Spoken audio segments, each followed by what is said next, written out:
So the trailer for the fourth installment of the Sony-verse has been dropped. Kraven the Hunter. And honestly, I am not impressed. The film looks generic as heck, and boy does that CGI look bad. So, I've decided I would not see this movie when it hits theaters in October. Aside from the trailer failing to impress me, the Sony-verse is just not working for me. I found Venom forgettable, and Venom Let There Be Carnage to be a mess.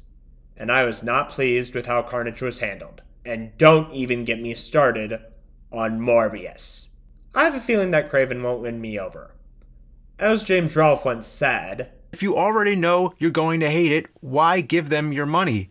Now I could just end this video here, but I decided to go more in depth with the problems of the Sonyverse. Not to sound like a jerk, but Sony has no idea what they are doing here. For starters, this universe is already confusing. This meme sums it up best. Then there's the concept of this universe. Sony thinks they can take Spider-Man villains and make them good guys by pitting them against comic book accurate versions of themselves. That's not what makes these characters compelling.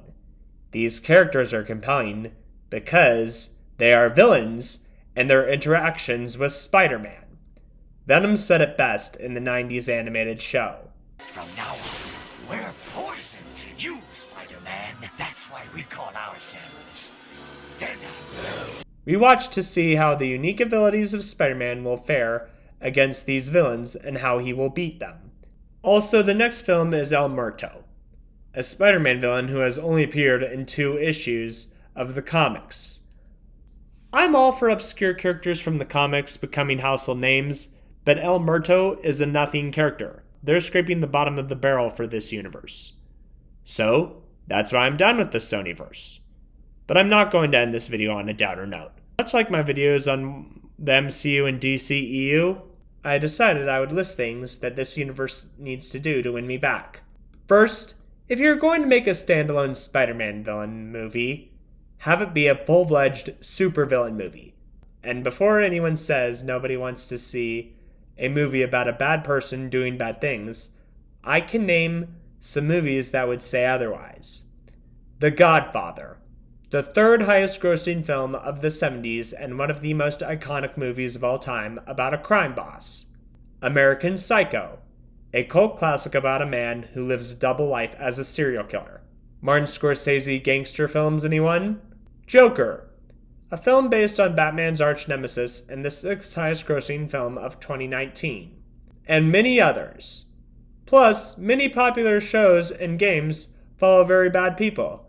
I guarantee a film following Morbius trying to cure his vampirism, but then embracing it and ending the film on a tragic note with him becoming a monster would be much better than what we got. Next, stop cutting corners.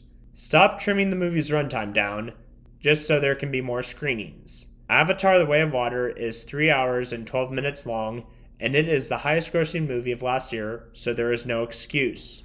Finally, have a cinematic universe that makes sense. Before I end this video, I decided to use it as a chance to give a shout out to the 90s animated Spider-Man series. I had the pleasure of watching the full series last year on Disney+. It's worth checking out. It features many members of Spider-Man's Rogues Gallery and does them justice. The show also guest starred many other Marvel characters, was very faithful to the source material, addressed social issues, found creative ways to get around the heavy censorship.